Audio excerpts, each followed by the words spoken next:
દીકરીની વેદના અને સંવેદના કેવી હોય. ગામડું ગામ, ટંકનું રળી અને ટંકનું ખાય એવો પરિવાર. બે જ માણે એના ઘરે દીકરીનો જન્મ થયો. દીકરીનો જન્મ થયો એટલે બે માણે નિરાશ થઈ ગયા હતા. ભગવાનને વિનંતી કરતા હતા કે હે મારા નાથ, તે અમારે આંગણે હાપનો ભારો ક્યાં દીધો મારા બાપ. ધીમે ધીમે ધીમે એ દીકરી એમ કહેવાય કે 7 વર્ષની થાય. અડધીક રાતનો સમય, એ ગરીબ માણસના ઘરમાં ફાટેલી તૂટેલી ખાટલીમાં દીકરી હુતી છે. આ બાજુ માં ને બાપ બે બેઠા છે. માં દીકરીની માં બોલી હતી કે સાંભળો છો શું કેવું છે?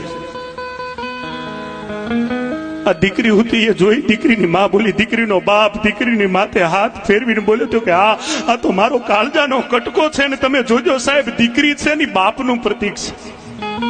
દીકરો છે એ માનું પ્રતીક છે. દીકરાને કોઈ વસ્તુની જરૂર હોય તો એ મા પાસે જીદ કરી અને માગી લે. દીકરી મા પાસે માગે અને કદાચ મા ના પાડે ને તો એ દીકરી બેઠી બેઠી બેઠી એના બાપની રાહ જોઈ બેઠી હોય ને વગડેથી કે મજૂરીથી એનો બાપ આવે ને કે નોકરીથી, એટલે દીકરી એના બાપની આગળ માગણી કરે. પછી બાપ કોઈ દી દીકરીને પાછી ઠેલે નહીં. બાપ દીકરીની માં બોલી હતી કે વાત સાચી છે, પણ કાલ આ દીકરી જુવાન થશે, એનો કરિયાવર દેવો પડશે, એના લગ્ન કરવા પડશે. ભલા માણસ તને ખબર છે અને મને ખબર છે કે આપણે તો ટંકનું રળીને ટંકનું ખાવા વાળા માણસો આ દીકરીનો કરિયાવર પૂરો કેમ કરશું? અને જો કરિયાવર નહીં દઈ શકાય તો આ સમાજ આપણને મેણા મારી નાખશે. આટલા શબ્દ સાંભળે એ દીકરીના બાપના આંખમાંથી દાળ દાળ દાળ દાળ આહુડાની ધાર થવા માંડી હતી. દીકરીનો બાપ બોલ્યો તો પણ કે મારે શું કરવું?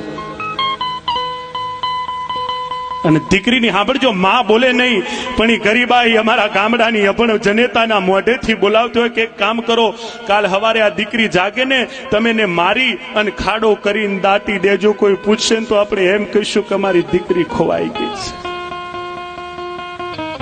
બીજે દી સવારનો સમય થાય, બાપ દીકરીને માં દીકરીને જગાડવા જાય પણ આજ માં દીકરીને જગાડી નથી શકતી. જેમ તેમ કરીને દીકરીને જગાડે. ખીલેલા ફૂલની જેમ મમ્મી મમ્મી મમ્મી મમ્મી કરતી દીકરી જાગે. માં દીકરીને નવડાવે, પોતામાં ખોળામાં બેહાડે. દીકરીને ખોળાને બેહાડીને માએ આજ ખૂબ ખંતથી દીકરીના માથામાં 2 ચોટલા ગૂંથ્યા. હાથમાં લીલી પીળી બંગડીઓ ઘરમાં હતી ને દીકરીને પહેરાવી કપાળમાં ચાંદલો કર્યો. દીકરીને પહેરવા માટે નવું ફ્રોક કાઢ્યું. એટલે દીકરીએ કીધું કે મમ્મી મારે બહાર જવાનું છે. કારણ કે મારા ગામડાના ગરીબ માણસને તો છોકરાને નવા લુગડા પહેરે એટલે એને એમ કે મારે બહાર જવાનું છે. દીકરીની માં બોલી હતી કે હા બેટા, આ તારા પપ્પા છે ને તને બહુ દૂર લઈ જવાના છે.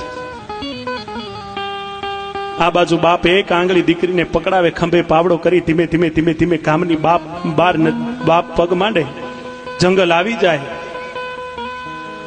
હવે બાપને એમ થયું કે કદાચ જો પહેલા દીકરીને મારીશ ને તો એના માટે ખાડો નહીં ગોદી શકું, કારણ કે દીકરીની લાશ પડખે પડી છે ને, મારાથી ખાડો નહીં ગોદી શકાય. બાપને એમ થયું કે પહેલા ખાડો ગોદી લઉં, આ નાનકડા ફૂલને મારતા કેટલી વાર લાગશે ની. બાપ ખાડો ગોદવા બેહે. આ બાજુ એક બાજુ દીકરી બેઠી બેઠી બેઠી એના બાપની સામે નજર માંડે. આ બાજુ બન્યું એવું કે બાપે ખાડો ગોદવાની ગરમીમાં થાક લાગે, પરસેવો વળે, બાપ થાક ખાવા હેઠો બેહે. અને આ દ્રશ્ય દીકરીએ જોયું.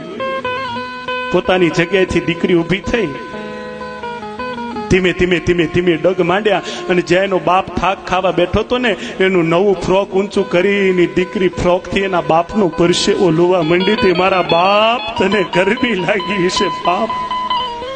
આ દ્રશ્ય બાપે જોયું. દીકરીને તેડી અને ધીમે ધીમે ઘર સામે ડગ માંડ્યાની ઘરવાળીને કીધું સાંભળી લે, હવે કદાચ આખો ખાતા શું તો અડધો ખાવો પડે, વાંધો નહીં.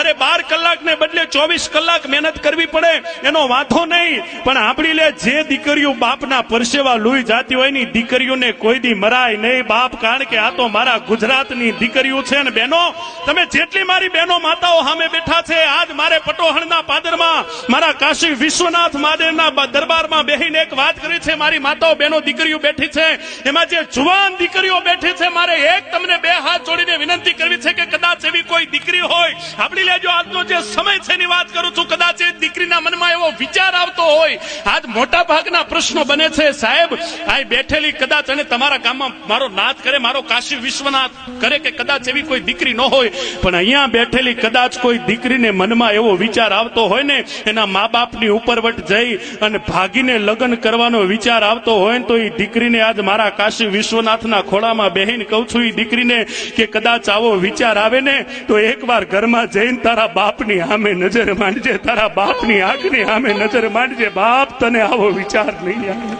એ તારે માની સામે જોજે, તારા માટે નવા લુગડા લાવવા માટે તારી માએ ફાટેલા હાથલા પહેરીને જિંદગી કાઢી છે, એની સામે નજર માંડજે ને બહેનો, તમને જાહેરમાં કહું છું કે તમે જેની હારે ભાગવાનો વિચાર કરો છો ને, એ કોકનું સંતાન છે, કોકનો દીકરો છે, એના મા બાપને એમ કે મારો દીકરો જુવાન થાય, મારા સેવામાં કામ આવશે ને, ઈ દીકરો જુવાન થઈ એના મા બાપનો ન થાય અને તમારી હારે ભાગવા તૈયાર થતો હોય, દીકરીઓ એકવાર તો વિચાર કરજો કે જેના હગા માવતરનો નથી થયો એ તમારો ક્યાંથી થશે, આટલો વિચાર કરી અને પછી આગળનો જે નિર્ણય લેવો હોય લેજો બાપ.